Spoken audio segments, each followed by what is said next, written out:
यहाँ पर उड़ीसा हाईकोर्ट ने एक बात और की कि चाहे प्रोसीडिंग्स फैमिली कोर्ट के सामने ही क्यों ना हो, चाहे ये 125 सीआरपीसी के तहत ही क्यों ना क्लेम को डील की जा रही हो, फिर भी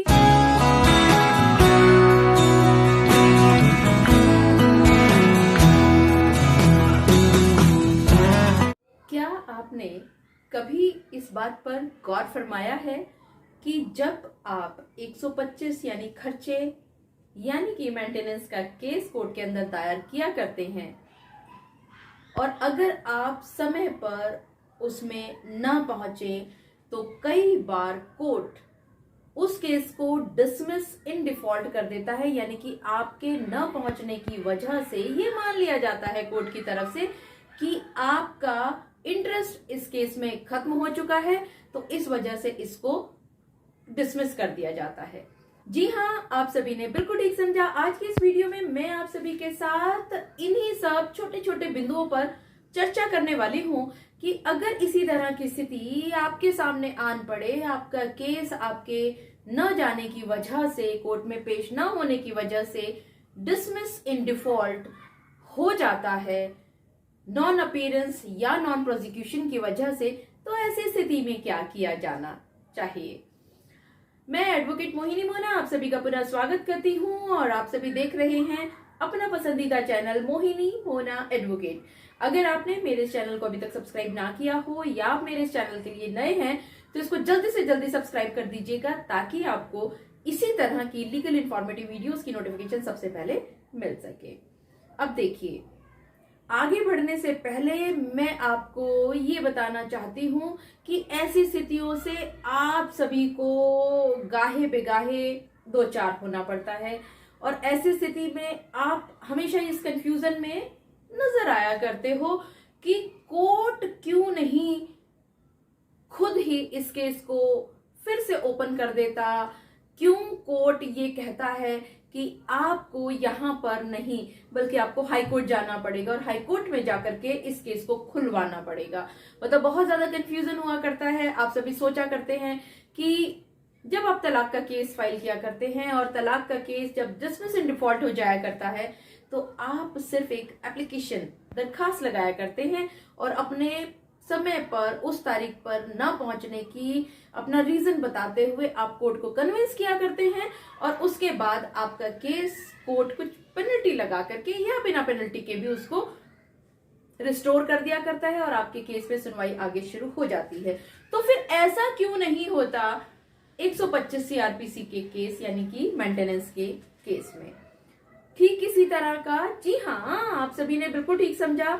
ठीक इसी तरह का एक केस पहुंचा उड़ीसा हाईकोर्ट के सामने और उड़ीसा हाईकोर्ट ने इन सभी बिंदुओं पर विस्तार से चर्चा की। क्या था आखिरकार ये केस, आइए जानते हैं इस वीडियो में। वाइफ ने 125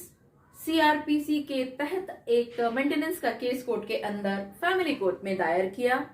ये केस डिसमिस हो गया for non appearance and for non prosecution. यहाँ पर इस पत्नी के वकील के द्वारा 126 सीआरपीसी के तहत एक रेस्टोरेशन एप्लीकेशन फाइल की जाती है। ये जब एप्लीकेशन फाइल की गई तो इसके समन्स भेजे जाते हैं हस्बैंड को और हस्बैंड आते ही ऑब्जेक्शंस रेज करते हैं और कहते हैं कि इस फैमिली कोर्ट के पास कोई भी इनहेरेंट पावर्स नहीं है इस केस को रिस्टोर करने के लिए। इसी के साथ साथ हस्बैंड के वकील साहब आर्ग्यूमेंट में कहते हैं कि फैमिली कोर्ट किसी भी हालत पर किसी भी केस को ना तो रिव्यू कर सकती है ना रिकॉल कर सकती है अपने डिसमिसल ऑर्डर को, क्योंकि ये बार है सेक्शन 362 सीआरपीसी के तहत। उनकी सभी आर्ग्यूमेंट को सुनने के बाद कटक फैमिली कोर्ट इस एप्लीकेशन को एंटरटेन करती है और उसके बाद इस केस को रिस्टोर कर देती है और प्रोसीड करती है इस केस को आगे। हस्बैंड यहाँ पर एग्री हो उठते हैं और बहुत ही परेशान हो उठते हैं ये सोच करके कि फैमिली कोर्ट कटक के द्वारा इस एप्लीकेशन को एंटरटेन करना गलत किया गया है और वो इस ऑर्डर के अगेंस्ट हाईकोर्ट ऑफ उड़ीसा में एक चैलेंज फाइल कर देते हैं। और यहाँ पर वकील एक कलकत्ता हाई कोर्ट के एक केस का वर्णन करते हैं और ये कहते हैं कि फैमिली कोर्ट के पास कोई भी पावर नहीं है जब वो फाइनल ऑर्डर पास कर देते हैं डिसमिसल का। वहीं पर जो पत्नी के वकील साहब हैं वो ये कहते हैं कि ये जो 125 सीआरपीसी का केस है ये एक सिविल प्रोसीडिंग्स है, ये रिस्टोर किया जा सकता है। यहाँ पर पत्नी के वकील साहब इलाहाबाद हाई कोर्ट की इस जजमेंट पर रिलाई करते हुए ये कहते हैं कि निचली कोर्ट ने जो भी रेस्टोरेशन का ऑर्डर पास किया है वो बिल्कुल सही किया है। यहाँ पर उड़ीसा हाई कोर्ट दोनों पक्षों की दलील को सुनने के बाद बिल्कुल ये बात कहते हैं कि कलकत्ता हाई कोर्ट ने जो ये ऑर्डर पास किया था कि रेस्टोरेशन की कोई भी जुरिस्डिक्शन नहीं है कोर्ट के पास, वो बिल्कुल ठीक है। लेकिन इसी के साथ साथ Orissa high court Allahabad high court की उन सभी बातों का भी वर्णन करते हैं जो ये कहते हैं कि 125 सीआरपीसी को एक कंप्लेंट नहीं माना जा सकता, मेंटेनेंस प्रोसीडिंग्स को रिस्टोर किया जा सकता है। ये बात जो वकील साहब ने कही थी लड़की के, उन्हीं बातों को दोहराते हुए कोर्ट भी ये कहती है कि इस मेंटेनेंस प्रोसीडिंग्स को रिस्टोर किया जा सकता है। और अगर कंप्लेंट की बात की जाए तो जो कंप्लेंट का एक डेफिनेशन दी गई है सेक्शन 2D ऑफ सीआरपीसी में, उसके अंतर्गत ये 125 सीआरपीसी का जो ये केस फाइल किया जाता है ये एक कंप्लेंट के अंतर्गत नहीं आता है, बल्कि ये एक सिविल प्रोसीडिंग्स की तरह चला करता है। और क्योंकि ये इस सेक्शन 2D ऑफ सीआरपीसी के तहत एक कंप्लेंट नहीं माना जा सकता, तो इसी वजह से 362 सीआरपीसी की जो बार है वो भी इससे अट्रैक्ट किसी भी तरह से नहीं हो सकती। और ये सब बातें कहते हुए उड़ीसा हाई कोर्ट ने केहारी सिंह के केस का हवाला दिया और ये कहा बहुत क्लियरली कि 125 सीआरपीसी के तहत जो भी मेंटेनेंस एप्लीकेशंस फाइल की जाती हैं और वो डिसमिस हो जाती हैं फॉर द नॉन अपीयरेंस, वो रिस्टोर की जा सकती हैं। यहाँ पर उड़ीसा हाई कोर्ट ने एक बात और की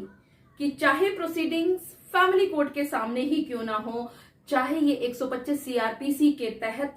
ही क्यों ना क्लेम को डील की जा रही हो, फिर भी इनको रिकॉल या रिस्टोर करने की अथॉरिटी है। चाहे वो केस डिस्पोज्ड ऑफ ही क्यों ना हो गया हो, फिर भी वो जो डिसमिस इन जो डिफॉल्ट है उसको वो एंटरटेन कर सकते हैं। और ये सब बातें कहते हुए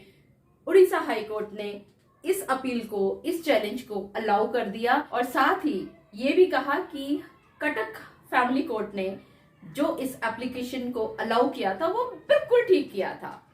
मुझे पूरा विश्वास है कि आप सभी को मेरे आज के इस वीडियो के माध्यम से ये बात भली भांति पता चल गई होगी कि अगर कोई भी केस किसी भी पक्ष के द्वारा फैमिली कोर्ट में लंबित होता है और वो 125 सीआरपीसी यानी मेंटेनेंस का केस हुआ करता है, तो चाहे वो पक्ष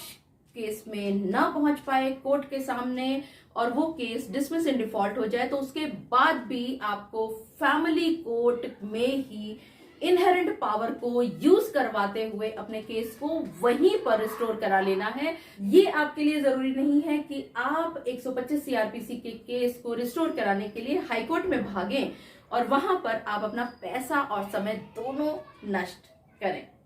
मुझे पूरा विश्वास है कि आप सभी को मेरा आज का वीडियो भी बहुत अच्छा लगा होगा। अगर आपको मेरा आज का वीडियो भी अच्छा लगा तो इसको लाइक, शेयर और कमेंट करना ना भूलिएगा। और हाँ, अगर आप मेरे इस चैनल के लिए नए हैं तो इसको जल्दी से जल्दी सब्सक्राइब कर दीजिएगा ताकि आपको इसी तरह के लीगल इन्फॉर्मेटिव वीडियोस की नोटिफिकेशन सबसे पहले मिल सके। अपना और अपने परिवार का बहुत अच्छी तरह से ध्यान रखिएगा। Thank you, take care,